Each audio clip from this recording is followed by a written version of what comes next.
Tunajua kuwa kuna tiba ambayo haikuamriwa na madaktari wa duniani pekee, bali ilisisitizwa na malaika wa mbinguni katika usiku mtukufu wa Isra na Miraji.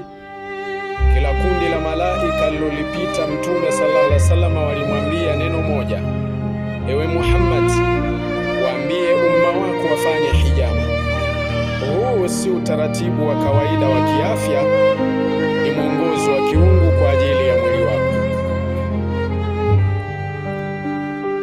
Kutoka katika kurasa za Sahih Bukhari na Muslim tunapata siri ya afya bora.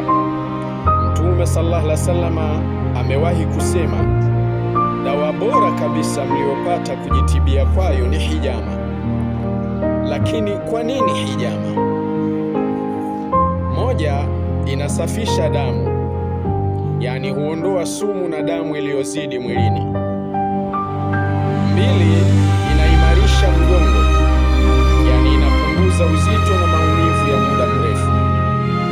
Tatu, inang'arisha uoni, yani inaboresha mzunguko wa damu kuelekea machoni. Si kila siku ni siku ya hijama. Ili kupata matokeo ya kilele, sayansi ya Kiislamu inatuelekeza kwenye tarehe za dhahabu: siku ya 17, 19 na 21 ya mwezi wa Kiislamu.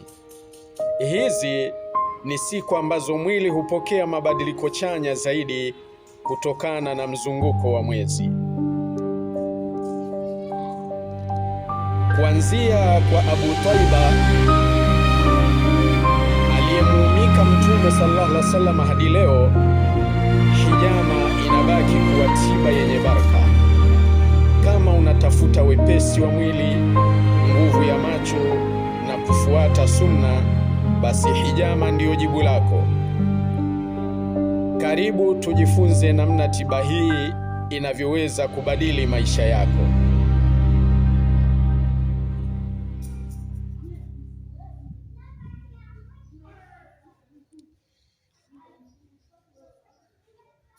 Usisahau kushare, kulike na kucomment ili elimu hii iwafikie watu wengi zaidi. Asanteni sana.